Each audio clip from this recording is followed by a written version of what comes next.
Hello friends, मैं सुधीर स्वागत करता हूं आप सभी का आपके अपने चैनल स्कोर मैक्स पे। और आज हम डिस्कस करने वाले हैं आपकी IBO 4 की यूनिट 15 जिसका नाम है institutional setup for export promotion in India. तो इसके अंदर हम उन इंस्टीट्यूशनल सेटअप्स के बारे में बात करेंगे जो कि आपके एक्सपोर्ट प्रमोशन के लिए किए गए हैं। तो सबसे पहले जो इम्पोर्टेंस क्या होती है आपके इन इंस्टीट्यूशनल इंफ्रास्ट्रक्चर की, इनको क्यों डेवलप किया जाता है। तो हमारे एक्सपोर्ट को एक तरह से कह सकते हैं असिस्टेंस प्रोवाइड करने के लिए, उनकी प्रमोशनल एक्टिविटीज में, उनकी पैकिंग में, उनकी पॉलिसीज में, उनको फाइनेंस प्रोवाइड करना, एक तरह से उन्हें एक तरह से हर तरह से असिस्टेंस प्रोवाइड करना रिलेटेड टू एक्सपोर्ट। अगर एक्सपोर्ट करते हैं तो उन्हें कोई भी वहां पर ग्रीवेंसेस हो, कोई प्रॉब्लम फेस करनी हो, कोई फाइनेंस की उनके पास शॉर्टेज हो, पैकिंग से रिलेटेड, मतलब कोई भी इशू हो जब वो एक्सपोर्ट करते हैं, उस चीज को सोल्व करने के लिए, उन्हें असिस्टेंस प्रोवाइड करने के लिए इन इंफ्रास्ट्रक्चर्स जो आपके इंस्टीट्यूशनल इंफ्रास्ट्रक्चर हैं इनको डेवलप किया गया है, इनको बनाया गया है। Government policy making and consultations. तो बात करते हैं सबसे पहले कि आपकी जो गवर्नमेंट पॉलिसीज जो बनाते हैं और उनका जो कंसल्टेशंस है उसके बारे में कौन कौन से बोर्ड हमारे पास जो हमारे ट्रेड से रिलेटेड पॉलिसीज को बनाते हैं और उनको उनसे रिलेटेड हमें कंसल्टेशंस प्रोवाइड करते हैं। तो सबसे पहले आपके पास है एक्सपोर्ट प्रमोशन बोर्ड। तो एक्सपोर्ट प्रमोशन बोर्ड होता क्या है, तो कह सकते हैं इसके अंदर आपकी मिनिस्ट्रीज इन्वॉल्व होती हैं, आपके एक्सपोर्ट प्रमोशन बोर्ड होते हैं इसके अंदर।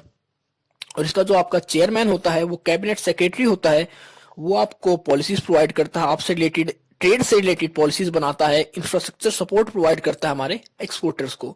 क्योंकि जब उन्हें वो इंफ्रास्ट्रक्चर प्रोवाइड करेगा, उनके उनके लिए या उनके बेटरमेंट के लिए पॉलिसीज को डेवलप करेगा, तभी हमारे जो एक्सपोर्टर्स हैं ज़्यादा से ज़्यादा एक्सपोर्ट करेंगे और हमारी जो कंट्री है वो मैक्सिमम अर्न कर पाएगी फॉरेन एक्सचेंज को। तो जो आपका एक्सपोर्ट प्रमोशन बोर्ड होता है, इसका जो सेक्रेटरी होता है आपका वो कैबिनेट सेक्रेटरी होता है। इसका जो चेयरमैन होता है, मतलब इस बोर्ड का चेयरमैन कौन होता है आपका, कैबिनेट सेक्रेटरी। और ये आपको प्रोवाइड करता है, पॉलिसीज प्रोवाइड करता है, आपको इंफ्रास्ट्रक्चर सपोर्ट प्रोवाइड करता है, जिससे कि जो आपके एक्सपोर्टर्स हैं अपने ट्रेड को इफेक्टिवली ज़्यादा से ज़्यादा कर सकें। दूसरा होता है आपका बोर्ड ऑफ ट्रेड। अब बात करते हैं बोर्ड ऑफ ट्रेड की। तो ये रेगुलेट करता है आपके जो कंसल्टेशंस वर्क होते हैं, आपकी जो पॉलिसीज होती हैं, आपके जो ऑपरेशंस होते हैं, या गवर्नमेंट ने अगर कोई रूल बनाया है, कोई बोर्ड बनाया है, तो वो सही से काम कर रहा है नहीं कर रहा है। हमारे जो कंसल्टेशंस प्रोवाइड करनी होती है हमारे एक्सपोर्टर्स को, गवर्नमेंट ने कोई पॉलिसी बनाई लेकिन वो हमारे एक्सपोर्टर्स के कह सकते हैं बेनिफिट में नहीं थी, उनके सपोर्टर्स में नहीं थी, सपोर्ट में नहीं थी, तो उस चीज़ को फिर से रेगुलेट करना, गवर्नमेंट को उस चीज़ से रिलेटेड इंफॉर्मेशन प्रोवाइड करना, गवर्नमेंट को गाइडेंस प्रोवाइड करना कि किस तरह से वो अपनी पॉलिसीज को चेंज करें या किस तरह से उसमें मॉडिफिकेशन करे, कौन कौन सी पॉलिसीज बनाए जिसके थ्रू वो अपने मैक्सिमम से मैक्सिमम एक्सपोर्ट को बढ़ा सके। इसके अंदर आपके जो रिप्रेजेंटेटिव होते हैं बोर्ड ऑफ ट्रेड के, वो होते हैं आपके कॉमर्स से रिलेटेड होते हैं सारे, या आपके कुछ मिनिस्ट्री से रिलेटेड, आपका ट्रेड मिनिस्ट्री है, इंडस्ट्रियल एसोसिएशन से रिलेटेड होते हैं, एक्सपोर्ट सर्विस ऑर्गेनाइजेशन से रिलेटेड होते हैं। अब तीसरा आपका ग्रेवेंस रेड्रेशन कमेटी। अब इसके अंदर अगर आपका जो एक्सपोर्टर है वो कोई प्रॉब्लम इशू फेस कर रहा है टाइम टू एक्सपोर्ट, हो सकता है उसे पैकिंग में कोई इशू आ रही हो, या उसका जो स्टैंडर्ड्स होते हैं, क्वालिटी स्टैंडर्ड है, क्वांटिटी स्टैंडर्ड है, या उसका जो कांटेक्ट है दूसरी कंट्रीज के बायर के साथ वो नहीं हो पा रहा है, पेमेंट इशू है, मतलब ऐसा कोई भी इशू जो हमारे एक्सपोर्टर फेस करते हैं ड्यूरिंग द ट्रेड, तो उन चीज़ों को कह सकते हैं रिसोल्व करने के लिए, उन चीज़ों को सोल्व आउट करने के लिए आपकी कमेटी बनाई गई है, जिसके अंदर अगर आपके एक्सपोर्टर्स को कोई भी इशू होती है, कोई भी प्रॉब्लम होती है, तो वो इन ग्रीवेंसेस को यहाँ फाइल कर सकते हैं। और उसके बाद ये जो हमारी अथॉरिटी होती है, कमेटी होती है, उनके ग्रीवेंसेस को सोल्व आउट करती है। नेक्स्ट है directorate general of foreign trade. अभी आपका जो डायरेक्टरेट जनरल फॉरेन ट्रेड है, नॉर्मली ये काम करते हैं आपके लाइसेंस प्रोवाइड करने के लिए। मतलब जब भी आप एक्सपोर्ट इंपोर्ट करते हैं तो आपको एक एक्सपोर्ट इंपोर्ट कोड नंबर चाहिए होता है, बिना उसके आप कह सकते हैं कि ट्रेड नहीं कर सकते। तो ये नॉर्मली हर स्टेट्स में इनके ऑफिसेज होते हैं, इनकी जो ब्रांचेस होती हैं, ये आपको एक तरह से रीजनल लाइसेंसिंग अथॉरिटी आप इन्हें कह सकते हैं, क्योंकि इनका जो मेन पर्पस होता है हमारे एक्सपोर्टर्स को, इंपोर्टर्स को लाइसेंस प्रोवाइड करना, जिसके थ्रू वो अपने ट्रेड को इजिली कर सकें। इससे पहले आपका जो लाइसेंस का प्रोसेस रहा करता, बहुत लंबा प्रोसेस रहा करते, बहुत ज़्यादा डॉक्यूमेंट्स उसमें इंक्लूड हुआ करते, लेकिन जब से आपके director general of foreign trade की जो पॉलिसी आई है, कंसल्टेशंस है, इसके बाद उनका जो वर्क होता है पेपर्स का वो कम कर दिया गया है और लाइसेंसिंग प्रोसेस को ईजी बना दिया गया है कंपैरिजन टू आपके 90 से पहले की बात करें तो। अब नेक्स्ट है directorate general commercial intelligence and statics. अब इसके अंदर आपके जो डायरेक्टरेट जनरल होते हैं, कमर्शियल इंटेलिजेंस होते हैं और स्टैटिक्स, मतलब अब आपके एक्सपोर्टर्स को इंफॉर्मेशन प्रोवाइड करना रिलेटेड टू ट्रेड। अब ये हर मंथ अपनी स्टैटिक्स रिपोर्ट फॉरेन ट्रेड की इशू करते हैं, प्रेस नोट इशू करते हैं, मंथली बेसिस पे अपने ब्रोंक्योर या कह सकते हैं आप तरफ से मैगजीन इशू करते हैं कि फॉरेन ट्रेड की किस एरिया में कितना ट्रेड बढ़ रहा है, कहाँ पर आपके पास अपॉर्चुनिटी है, कहाँ पर आपके पास कह सकते हैं आपको कहाँ आप वो लॉस हो सकता है, कौन सी पॉइंट आपके लिए स्ट्रेंथनेस हो सकती है। तो उन सभी चीज़ों से रिलेटेड ये है। नेक्स्ट आपका मिनिस्ट्री ऑफ टेक्सटाइल्स। तो आपकी जो मिनिस्ट्री ऑफ टेक्सटाइल्स है, तो इसके अंदर टेक्सटाइल्स के अंदर आपका क्या होता है कि आपकी जो गवर्नमेंट है वो नॉर्मली पॉलिसीज बनाती है, फॉर्मुलेट करती है कि जिसके थ्रू अपने वो टेक्सटाइल सेक्टर को डेवलप कर सके, चाहे उसके अंदर जूट का काम हो गया, चाहे सेरिकल्चर का काम हो गया, चाहे हैंडीक्राफ्ट का काम हो गया, रिलेटेड टू आपके टेक्सटाइल सेक्टर से रिलेटेड। इसके अंदर नॉर्मली क्या करते हैं कि वो ऐसी पॉलिसीज बनाएगी जिसके अंदर कि वो अपने होम कंट्री के जितने भी गारमेंट्स हैं, हैंडीक्राफ्ट है, हैंडलूम है, पावर लूम्स है, उन सभी को डेवलप कर सकें। तो इन सभी को डेवलप करने के लिए इसके अंदर आपके मिनिस्ट्री ऑफ टेक्सटाइल्स ने 4 अपनी एडवाइजरी बोर्ड को बना रखा है। पहला है आपका ऑल इंडिया हैंडलूम बोर्ड, दूसरा है ऑल इंडिया हैंडीक्राफ्ट बोर्ड, तीसरा है आपका all India power loom board और चौथा आपका वूल डेवलपमेंट बोर्ड। तो ये चारों आपकी टेक्सटाइल्स से रिलेटेड आपके सपोर्ट प्रोवाइड करते हैं, उन इंडस्ट्रीज को असिस्टेंस प्रोवाइड करते हैं कि किस तरह अपने प्रोडक्ट का प्रमोशन करें, किस तरह अपने प्रोडक्ट को डेवलप करें, इन सब चीजों से रिलेटेड। नेक्स्ट आपका स्टेट सेल। अब स्टेट सेल्स की बात करें तो ये मिनिस्ट्री ऑफ कॉमर्स के अंदर आता है। ये एक्ट करता है किसी भी एक नोडल एजेंसी की तरह, या एक कह सकते हैं स्टेट ब्रांच की तरह ये काम करते हैं, हमारे स्टेट गवर्नमेंट और यूनियन गवर्नमेंट एक साथ मिलकर। अब बहुत सारी स्टेट्स ऐसे हैं जो अपने खुद की तरह से कह सकते हैं एकदम ओपनली उन्होंने अपने फ्रीली ये कमेटीज और सेल्स को डेवलप किया है कि वो अपने स्टेट से मैक्सिमम ट्रेड करें, एक्सपोर्ट करें। लास्ट आपका development commissioner small scale industries organisation. तो इसके अंदर अब आपका होता है कि आपकी जो स्मॉल स्केल जो इंडस्ट्रीज हैं उनको डेवलप के लिए असिस्टेंस प्रोवाइड करना, उनकी कैपेसिटीज को बढ़ाना, उन्हें ट्रेनिंग प्रोवाइड करना, या उन्हें रॉ मटेरियल देना, या उन्हें इंफॉर्मेशन प्रोवाइड करना किस तरह वो अपने वर्क को बेटर से बेटर कर सकते हैं। उनके लिए एक्सपोर्ट के लिए उसको फाइनेंस प्रोवाइड करना या उनको फैसिलिटीज प्रोवाइड करना, क्योंकि उन्होंने प्रोडक्ट तो तैयार कर लिया लेकिन अब उसको एक्सपोर्ट नहीं कर पा रहे हैं, मार्केट में नहीं बेच पा रहे हैं। तो उन सब चीज़ों से रिलेटेड इसके अंदर आता है। ये था आपकी government policy making and consultations. तो ये थी आपकी एक्सपोर्ट और इंपोर्ट दोनों से रिलेटेड, मतलब ये फॉरेन ट्रेड से रिलेटेड था पूरा। Export promotion council and commodity boards. अब इसके अंदर हम बात करेंगे सिर्फ एक्सपोर्ट प्रमोशन के बारे में कि किस तरह हम अपनी कंट्री में एक्सपोर्ट प्रमोशन जो हमारी काउंसिल्स हैं और जो कमोडिटी बोर्ड्स हैं उनके वर्क के बारे में। तो नॉर्मली अगर हम एक्सपोर्ट प्रमोशन काउंसिल की बात करें तो इनका जो वर्क होता है, सबसे पहला वर्क होता है मार्केटिंग असिस्टेंस। मार्केटिंग असिस्टेंस मतलब कि हमारे जो एक्सपोर्टर्स हैं उनको इंफॉर्मेशन प्रोवाइड करना रिलेटेड टू मार्केट कि वो किस तरह के प्रोडक्ट को मार्केट में सेल करें। अगर उन्हें कोई वहाँ पर मार्केटिंग असिस्टेंस चाहिए, उन्हें कोई दूसरी कंट्रीज के साथ उनका जो बायर है, इंपोर्टर है, उससे रिलेटेड उन्हें इंफॉर्मेशन चाहिए, किस तरह की वो टैरिफ पॉलिसी है दूसरी कंट्री के अंदर, किस कंट्री में मैक्सिमम वो प्रॉफिट ले सकते हैं, किस तरह के डिजाइन्स की स्पेसिफिकेशंस की नीड है दूसरी कंट्री में, या जैसे आपकी वेयर हाउस पॉलिसीज होती हैं, प्रमोशन पॉलिसीज होती हैं, उनके पैकिंग से रिलेटेड, प्राइसिंग से रिलेटेड, शिपिंग से रिलेटेड, एक तरह से कह सकते हैं उनका प्रोडक्शन से लेकर और सेलिंग तक के जितने भी वर्क होते हैं उन हर वर्क में उन्हें असिस्टेंस प्रोवाइड करते हैं ये। दूसरा होता है continuous feedback of market information. अब आपका प्रोडक्ट सेल हो गया, उसके बाद उसकी फीडबैक की बारी आती है कि उस प्रोडक्ट की वैल्यू क्या है, इंटरनेशनल मार्केट में कैसी डिमांड है, लोगों की जो लाइक्स थे, डिसलाइक्स थे, वो उस प्रोडक्ट के लिए कैसी है, कैसी नहीं है। तो जो उसका फीडबैक होता है आपके प्रोडक्ट का, आपकी सर्विस का या आपके गुड्स का, उस चीज को प्रोवाइड करते हैं हमारे ये एक्सपोर्टर्स को। क्योंकि अगर हमारा जो फीडबैक है, अगर हमें हमारा फीडबैक प्रॉपर मिलता रहेगा तो उसी के हिसाब से हम अपने प्रोडक्ट को चेंज करेंगे, मॉडिफाई करेंगे, जिसके थ्रू कि हम मैक्सिमम से मैक्सिमम अर्निंग कर सकें। नेक्स्ट होता है माउथ पाई ऑफ इंडस्ट्री। एक तो कह सकते हैं आपका जो एक्सपोर्ट प्रमोशन बोर्ड होते हैं ये आपके एक्सपोर्टर्स के बिहाफ पे ही या एक्सपोर्टर्स के कह सकते हैं फेवर में काम करते हैं हरदम, क्योंकि ये उन्हीं पॉलिसीज को बनाते हैं, उन्हीं कह सकते हैं उन्हीं स्ट्रेटजीज को अप्रेस करते हैं जो कि हमारे एक्सपोर्टर्स को बेनिफिट दें, क्योंकि आपका क्या है माउथ पे मतलब ये उनके हरदम फेवर में काम करता है। इनके जो भी पॉलिसीज बनाएंगे, रूल्स रेगुलेशंस बनाएंगे, वो इन्फ्लुएंस करेंगे हमारे एक्सपोर्टर्स को मोर एक्सपोर्ट करने के लिए। Product coverage. अब प्रोडक्ट कवरेज के अंदर की बात करें कि इसके अंदर होता है कि आपके जो प्रोडक्ट हैं, आपकी जो इंडस्ट्रीज हैं, जो भी आपका देख रहे हैं कि आप अलग अलग आपके पास एक्सपोर्ट प्रमोशन काउंसिल्स हैं, कमोडिटी बोर्ड्स हैं, अथॉरिटीज हैं, तो आपके पास यहाँ पर होता है कि आपको एक पूरी ब्रांच दे देते हैं कि आप अगर आप हैंडलूम में काम करते हैं तो आपके लिए ये बोर्ड हमने डेवलप किया है, ये काउंसिल आपके लिए डेवलप करी है। अगर आप पेट्रोलियम में एक्सपोर्ट करते हैं तो आपके लिए ये काउंसिल डेवलप करी है। मतलब ये आपके हर तरह के प्रोडक्ट को कवर करते हैं। मतलब चाहे आपका मैन्युफैक्चर्ड प्रोडक्ट हो, चाहे आप रॉ मटेरियल एक्सपोर्ट कर रहे हैं, चाहे आप कह सकते हैं हैंडलूम कर रहे हैं, या फिर आप इलेक्ट्रॉनिक है, सॉफ्टवेयर है, गैजेट्स हैं, किसी भी चीज को आप करें, ये आपकी एक तरह से हर तरह के प्रोडक्ट्स को कवर प्रोवाइड करते हैं। अब बात करते हैं कमोडिटी बोर्ड की। ये तो हो गया कि हम किस तरह अपनी मार्केटिंग को, क्या अपने प्रोडक्ट को दूसरी कंट्रीज में सेल्स करने में, एक्सपोर्ट करने में उन्हें हेल्प प्रोवाइड करते हैं। अब बारी आती है कमोडिटी बोर्ड की।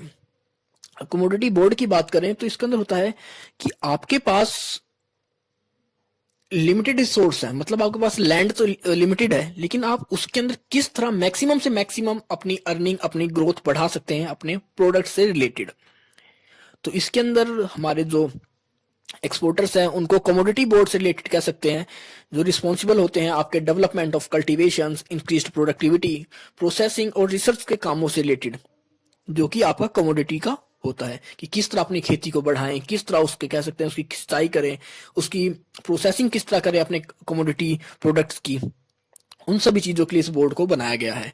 नॉर्मली आपका कुछ प्रोडक्ट्स के लिए काम करता है, तो इसके अंदर आपका जैसे टी हो गया, कॉफी हो गया, टोबैको हो गया, रबर है, कॉयर है, स्पाइसेस है, कार्डमम है, हैंडलूम है और हैंडीक्राफ्ट सिल्क बोर्ड, ये सब इसके अंदर आते हैं। इनके लिए कमोडिटी बोर्ड है कि किस तरह इनको ज्यादा से ज्यादा कल्टीवेशन किया जाए, इनका प्रोडक्शन किस तरह ज्यादा से ज्यादा बढ़ाने पे फोकस दिया जाता है आपके कमोडिटी बोर्ड के थ्रू। ये भी एक तरह से आप कह सकते हैं एक्सपोर्ट प्रमोशन का हिस्सा है, क्योंकि एक्सपोर्ट प्रमोशन में हम उस प्रोडक्ट को सेल्स में उनकी हेल्प करते हैं, लेकिन इसके अंदर जब हमारे पास प्रोडक्ट होगा ही नहीं तो हम उसे सेल्स कैसे करेंगे। तो इसके अंदर हम उस प्रोडक्ट को मैक्सिमाइज करने की कोशिश करते हैं, उसके प्रोडक्शन को मैक्सिमाइज करने की कोशिश करते हैं। Special authority for some product, इसके अंदर वही बात करी गई है कि आपकी कुछ अथॉरिटीज हैं आपके अलग अलग प्रोडक्ट्स को डेवलप करने के लिए। अब इसके अंदर जैसे आपकी, आप अगर बात करें खादी की, आपकी एक अलग कमोडिटी है, अलग अलग बोर्ड है खादी के लिए। आपका जैसे विलेज इंडस्ट्रीज है उनके लिए अलग बोर्ड बना दिया गया है, अलग कमीशन बना दिया गया है। आपका जैसे नेशनल फिल्म डेवलपमेंट कॉर्पोरेशन है उनके लिए एक अलग बोर्ड है, या एग्रीकल्चर एंड प्रोसेस्ड फूड्स है उनके लिए आपकी एक अलग अथॉरिटी बना दी गई है। तो उन सब चीजों के बारे में बात करता है। Technical and specialised service assistant, अब बात करते हैं कि किस तरह उन्हें हम टेक्निकल और स्पेशलाइज्ड सर्विस प्रोवाइड करते हैं, क्योंकि इससे पहले हमने बात करी एक्सपोर्ट प्रमोशन के बारे में, अब हम बात करेंगे टेक्निकल असिस्टेंस के बारे में।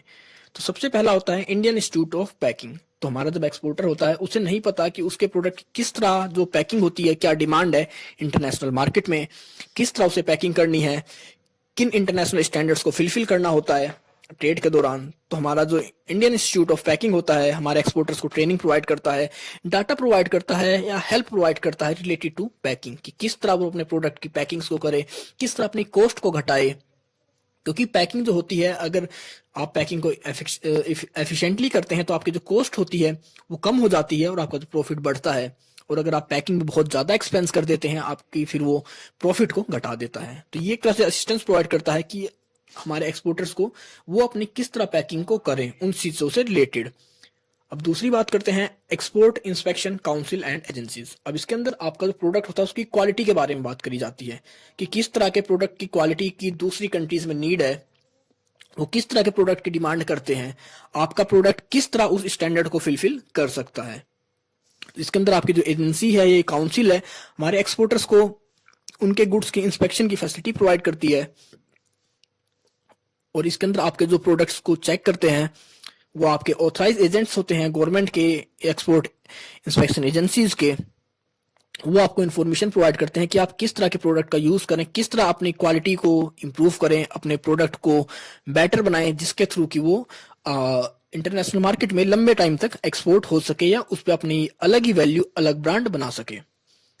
नेक्स्ट है आपका एक्सपोर्ट क्रेडिट गारंटी कॉर्पोरेशन, आपका ईसीजीसी कहते हैं। इसके अंदर हम अपने एक्सपोर्टर्स को एक तरह से फाइनेंशियल असिस्टेंस प्रोवाइड करते हैं कि वो अपने वर्क को कर सके। इसके बारे में हम पहले चैप्टर्स में भी, अपने प्रीवियस चैप्टर्स में भी पढ़ चुके हैं आपका एक्सपोर्ट क्रेडिट गारंटी कॉर्पोरेशन के अंदर, तो मे बी इसके बारे में हमें यहाँ पर ज़्यादा डिस्कस करने की ज़रूरत नहीं है। नेक्स्ट आपका एग्जिम बैंक, इसके बारे में भी हम जानते हैं कि आपका एक्सपोर्ट और इंपोर्ट बैंक होता है। नॉर्मली ये आपके ट्रेड को असिस्टेंस, फाइनेंशियली असिस्टेंस प्रोवाइड करने के लिए इसे बनाया गया है। इसका मेन मोटिव होता है हमारे एक्सपोर्टर्स को या इंपोर्टर्स को फाइनेंशियली असिस्टेंस प्रोवाइड करना on the behalf of long term credit. Next आपका इंडियन काउंसिल ऑफ आर्बिट्रेशन। अब इंडियन काउंसिल ऑफ आर्बिट्रेशन होता है कि अगर कोई रेडिशल है, कोई कह सकते हैं डिस्प्यूट्स हो गया है हमारे एक्सपोर्ट में, तो उस डिस्प्यूट्स को किस तरह सेटल करना है, किस तरह से सोल्व आउट करना है, उससे रिलेटेड आपकी ये आर्बिट्रेशन काउंसिल है। इसके अंदर हमारे जो एक्सपोर्टर्स होते हैं चाहे इंपोर्टर्स हैं, वो अपने हर डिस्प्यूट्स को यहाँ पर इजिली और कम टाइम में और कम कॉस्ट के साथ जल्दी से जल्दी सोल्व आउट कर सकते हैं। नेक्स्ट होता है Federation of Indian Export Organisation. अब आपकी जो ये ऑर्गेनाइजेशन है, इससे कोऑर्डिनेटिंग बॉडी का काम करती है आपके जितने भी एक्सपोर्ट प्रमोशन काउंसिल्स हैं, आपके जितने इंस्टीट्यूट्स हैं, उन सबके बीच में। क्योंकि जितने आपकी काउंसिल्स काम कर रही हैं, आपके इंस्टीट्यूट्स काम कर रहे हैं एक्सपोर्ट प्रमोशन का, उनको कोई ना कोई एक तरह से कोऑर्डिनेट करना चाहिए आपस में, क्योंकि अगर उन सभी के बीच में कोऑर्डिनेशन नहीं होगा तो वो इफेक्टिवली अपने काम को नहीं कर पाएंगे। अब बात करते हैं इंडियन ट्रेड प्रमोशन ऑर्गेनाइजेशन। तो आपका जो इंडियन ट्रेड प्रमोशन ऑर्गेनाइजेशन है, इसका नॉर्मली मेन मोटिव है कि हमारे किस तरह इंडियन ट्रेड को प्रमोट करे अदर ओवरऑल वर्ल्ड।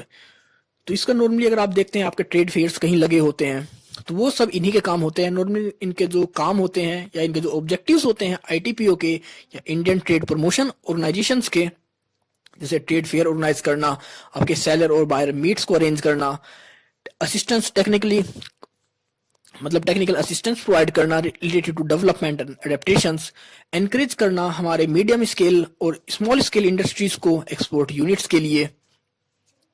और इसका जो कह सकते हैं कि आप इसका जो हेड ऑफिस है वो न्यू दिल्ली में है, और इनकी जो ब्रांच है ओवरऑल इंडिया है। ये आपका कह सकते हैं इसके जो नॉर्मली और ऑफिस हैं वो है आपका New York, Frankfurt, Tokyo and Dubai.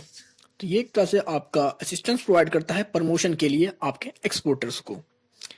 Next है national institute of fashion technology. National institute of fashion technology, तो हम इसकी बात करें तो ये आपका न्यू दिल्ली में आपका एस्टेब्लिश है ये, और एक तरह से ह्यूमन सोर्स डेवलपमेंट के लिए काम करता है गारमेंट इंडस्ट्री के लिए। क्योंकि जब आपकी गारमेंट इंडस्ट्री है उसके लिए आपको ह्यूमन रिसोर्स चाहिए, उसके लिए उनको डेवलप करता है। क्योंकि हमारी अगर कोई भी इंडस्ट्री है तो उसके लिए हमें ह्यूमन रिसोर्स जरूरी चाहिए होता है। उस ह्यूमन रिसोर्स को ये हमारा जो इंस्टीट्यूट है डेवलप करता है, उन्हें ट्रेनिंग देता है कि किस तरह वो किसी चीज को डेवलप करे, किस तरह वो गारमेंट्स को बनाए, उन्हें उनकी टेलरिंग करें, या उनको किस तरह वर्कशॉप में काम करना होता है उस चीज से रिलेटेड। अब आपका आता है Indian institute of foreign trade. तो अब इसके अंदर अगर हम बात करें Indian institute of foreign trade की, तो यह एक तरह से आप कह सकते हैं सबसे ऊपर का इंस्टीट्यूट है, आपके नेशनल लेवल का इंस्टीट्यूट है हमारी गवर्नमेंट ऑफ इंडिया का, जिसको नॉर्मली बनाया गया है आपकी मार्केटिंग इंटेलिजेंस को प्रोवाइड करने के लिए एक्सपोर्टर्स को। तो नॉर्मली ये 2-3 काम करता है। तो सबसे पहला होता है star house of marketing information, जिसके अंदर आपके जो स्टार हाउस होते हैं एक्सपोर्ट मार्केटिंग के लिए, उसके अंदर आप उन्हें स्टार्स के थ्रू हम उनकी रैंकिंग करते हैं। एक लिमिट फिक्स कर दी गई है कि अगर आप इस लिमिट तक एक्सपोर्ट करोगे तो आप इस कैटेगरी में आओगे, इसके ऊपर जाओगे तो आपको 2 स्टार मिलेंगे, नहीं तो आपको 3 स्टार, ये 5 स्टार तक करी गई है। तो उसके थ्रू यहाँ पर उनको कैटेगरी प्रोवाइड करी गई है, उनको पार्टीशन किया गया है, जिसके थ्रू कि वो ज्यादा से ज्यादा स्टार्स को गेन करने के लिए, मार्केटिंग इंफॉर्मेशन को लेने के लिए, हमें पता है कि जो मैक्सिमम स्टार जिसके पास होंगे वो आपको अच्छी से अच्छी इंफॉर्मेशन प्रोवाइड करेगा। Store house of marketing information, इसके अंदर होता है कि आपको जब आप फॉरेन करते हैं तो आपको वेयर हाउस की नीड होती है, आपको वेयर हाउस की फैसिलिटीज प्रोवाइड करना, इंटरनेशनल बिजनेस मैनेजमेंट ट्रेनिंग, आपको जब आप इंटरनेशनल लेवल पे ट्रेड कर रहे हैं, मार्केटिंग कर रहे हैं, तो उससे रिलेटेड आपको असिस्टेंस प्रोवाइड करना, किस तरह आपको मार्केटिंग करनी है, किस तरह आपको मैनेजमेंट करना है इंटरनेशनल ट्रेड का या अपने एक्सपोर्ट का। उससे रिलेटेड आपको जैसे कह सकते हैं कि हमारे जो सिविल सर्वेंट्स होते हैं या आईएएस ऑफिसर्स होते हैं या फॉरेन सर्विस जो होती है उसके अंदर इनके लिए ट्रेड किया जाता है, उन्हें ट्रेनिंग प्रोवाइड करी जाती है कि किस तरह वो हमारे जो इकोनॉमिक और हमारे जो स्टैटिक सर्विसेज हैं उनको और बेटर कर सके रिलेटेड टू एक्सपोर्ट।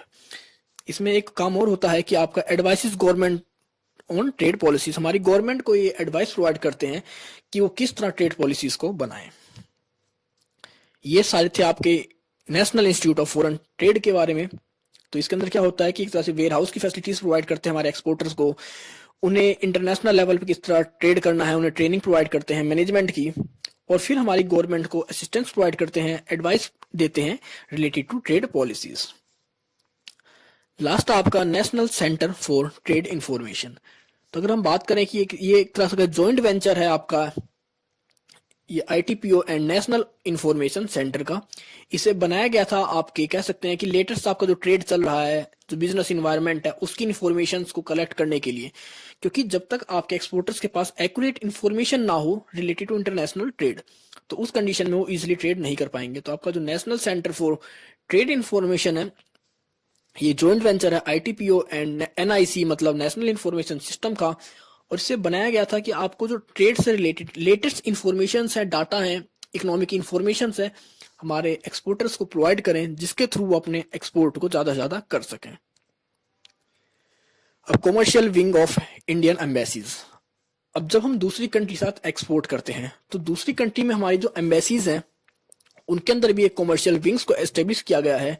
इनका काम होता है कि दूसरी कंट्री में रहकर हमारी कंट्रीज के एक्सपोर्टर्स को कह सकते हैं असिस्टेंस प्रोवाइड करना, कि किस तरह वो दूसरी कंट्रीज के इंपोर्टर्स के साथ अपना कॉन्टैक्ट बनाएं, उनसे रिलेटेड उनकी इन्फॉर्मेशन प्रोवाइड करें, उनके कॉन्टैक्ट्स प्रोवाइड करें या उनके मीटअप का अरेंजमेंट कराएं।